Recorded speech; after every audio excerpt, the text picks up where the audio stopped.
Hello, I'm David. Hi, I'm Julie. Now we're going to do a review of Flamecraft, which is for 1 to 5 players. It takes about 60 minutes and it's for ages 10 and up. Hopefully you've had a chance to check out our how to play and playthrough. I will go over some of the details here though.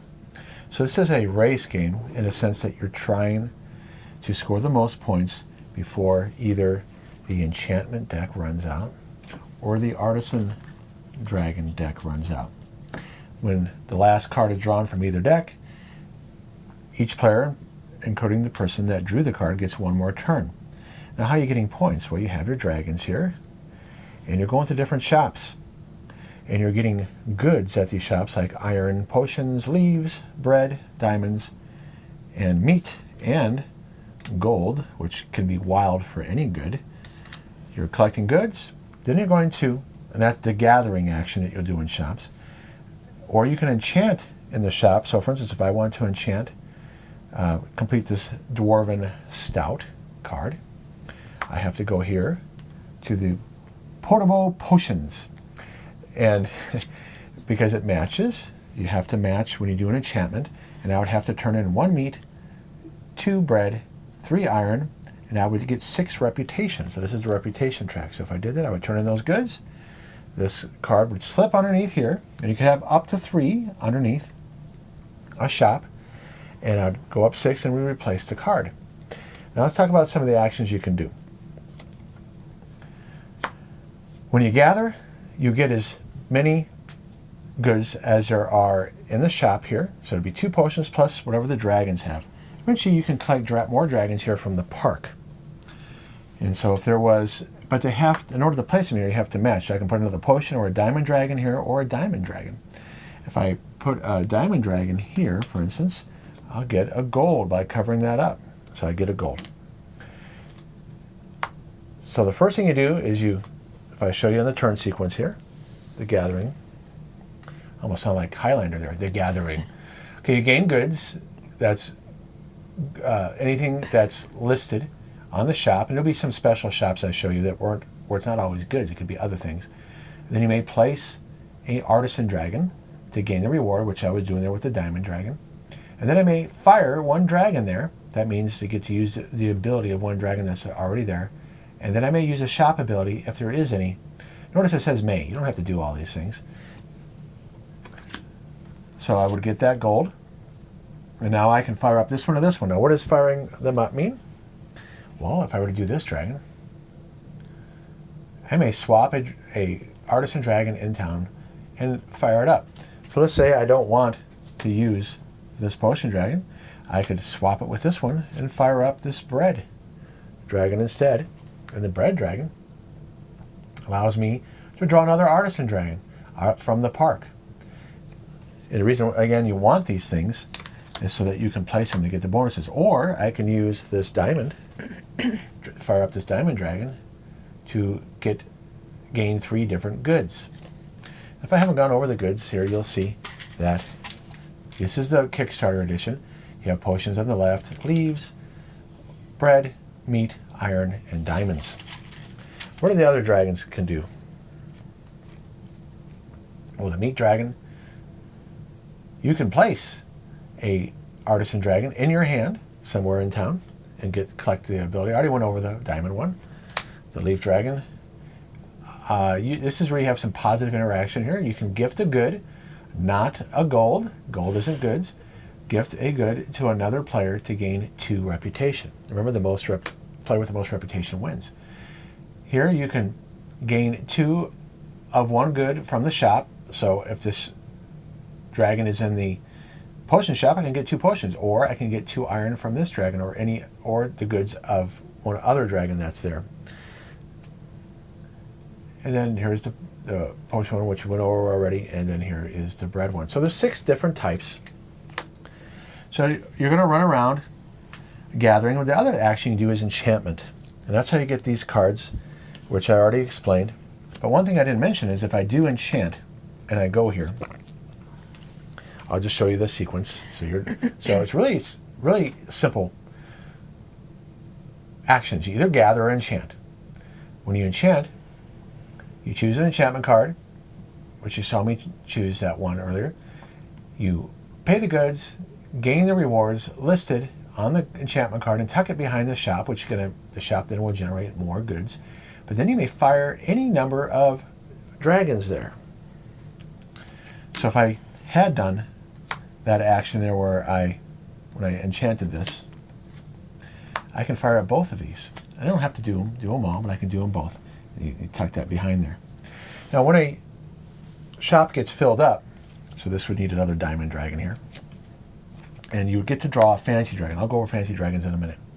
You'll see that you prepare a deck of 10 other shops. In a 2-player game, you're going to get up to 12 shops. In other player counts, you can get up to 14 shops. That's what these empty spots are here.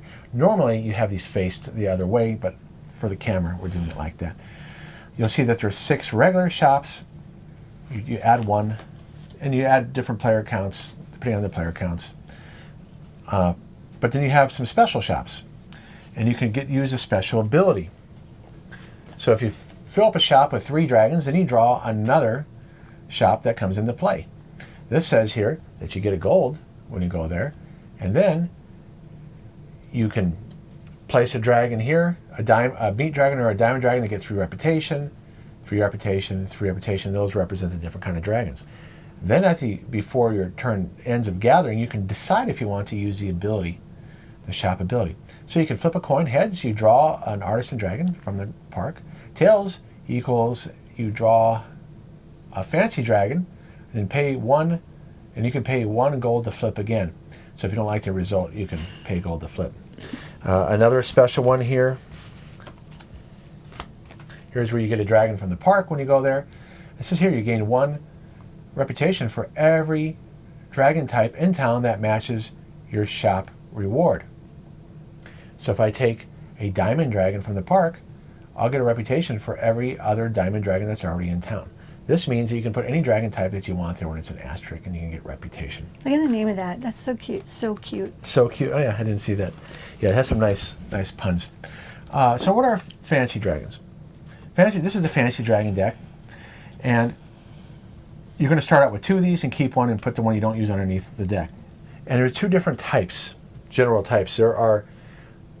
These are victory point cards. This is the day dragon. The sun, sorry. It's okay.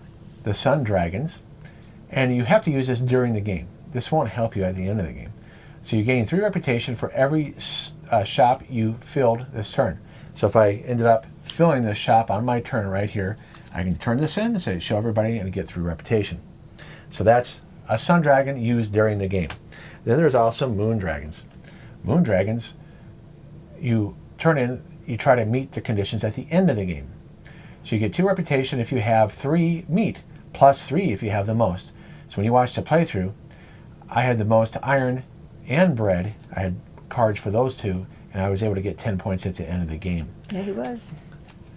So those are fantasy dragons, and you'll see we were racing to fill in these spots here, because you can fill them in any order you want to get those fancy dragons. Let's see if there's anything else. Gold is worth 1 point at the end of the game. Whoever has the most points wins. And every time you reveal a dragon from the park, you put a new one there. So I think that's pretty much it. I think that's it. Yeah.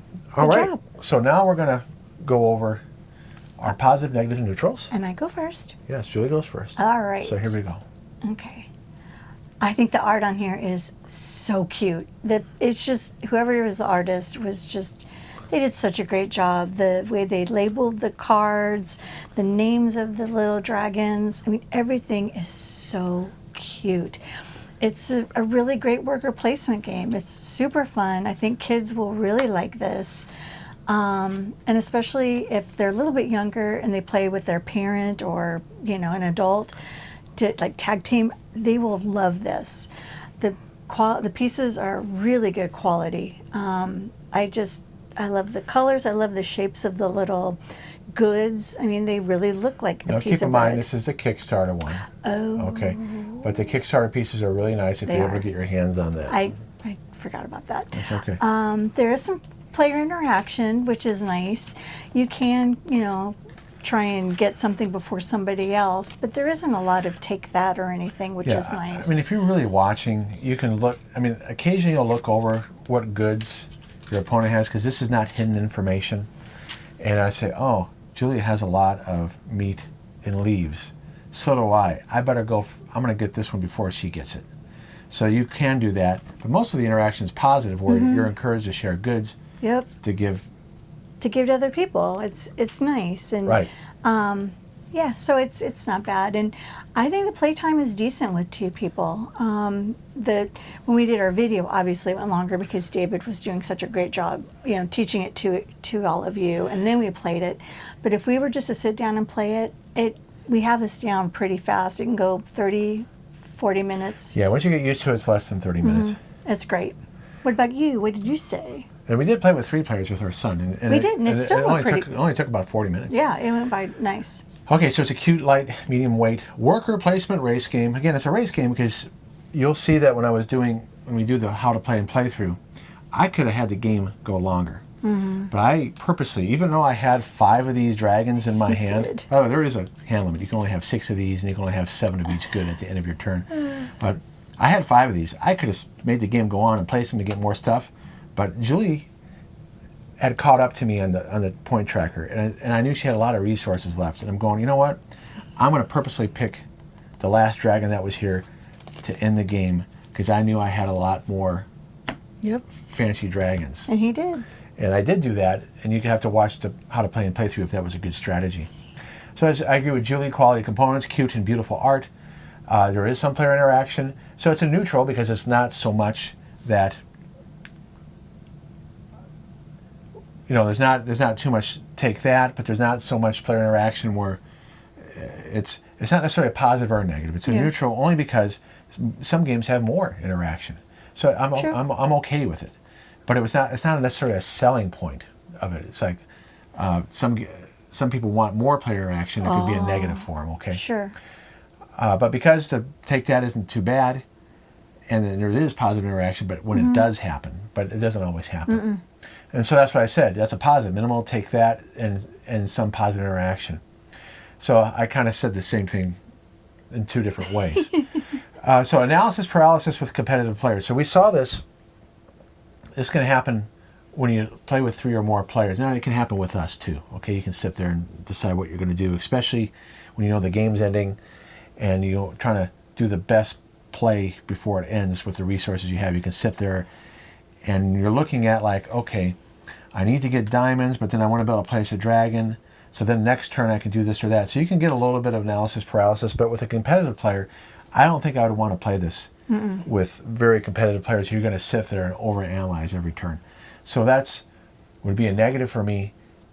I just want to play this game to have fun. Yeah, I agree. I'm not going to play this with people who want to do tournaments, okay? Oh, no. It would take away from the fun of it. I like the fact that if people want to do that, more power to them, but I won't be joining that group if that's what they want to do. So let's see our rating. Ready? Okay, I'm ready.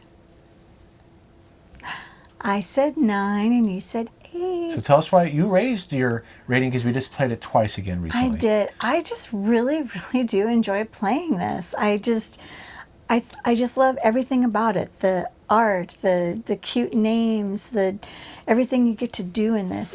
Whether I win or lose, I still have fun. It's just a happy game. It makes you feel happy playing it. Yeah, and we've played it about 6 times now. I do give it an 8.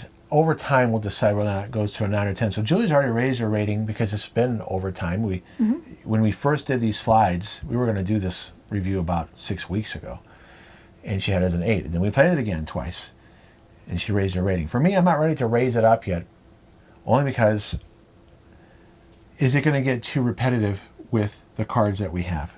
Now, it does come with another set of enchantment cards here that we haven't tried yet, which adds more variety to it. And the companions. It does come with companions. So we have to try that stuff. So maybe I'd raise my rating, because right now, just playing with the basics, it's an 8.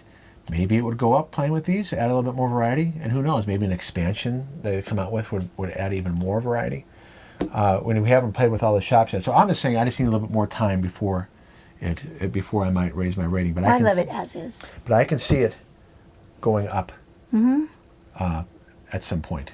Oh yeah, I mean it's just a really, really cute, fun game. I know you said this is the Kickstarter one, but I'm assuming that like the cards and everything are still the same. And Yeah, the cards are the same. It just has upgraded pieces. Oh, okay. And by the way, 10 and up is right. Is a good age level, because even with the text on here, there's not so much text that a 10-year-old, who's even not at grade level reader, could handle it because the adult can tell them what it does. Right. However, with the fantasy dragons, they may need help understanding what these mean. Yeah. And so they just play it open-handed with a 10-year-old. So I think the age 10 is a good age for it. And you know, I'm an adult and I still needed a little help with the fancy Well, we dragons. came up with something in the how to play and playthrough. Like, oh, we haven't seen that shot before. We had to look it up. And it does have an appendix in here. Unfortunately, the appendix is not in a good alpha order. It's weird how they ordered it. But it is there. It works. So, you know, I would have to add one little slight negative. The rule book does have some buried information in it. When you watch the how to play and playthrough, I did say, I think you can only have 3 of these here. And you were right. But I couldn't remember where it was. So the rulebook actually is laid out pretty well, except when it has buried stuff like right here. So even though it talks about the main actions on the page, it will put side information that's valuable right here, which should be in the main part of the rules. So that's it's only a minor complaint. Something that they could fix in a future edition. Yeah, and it doesn't take away from your enjoyment of the game. But it was hard to reference it. Yeah. Which rulebook in general is pretty good, but that would get a dinged on the performance list. Right. All right, well, thanks for watching. Thanks so much, you guys. We hope you like and subscribe, and we'll see you in the next video. All right, bye-bye. Bye.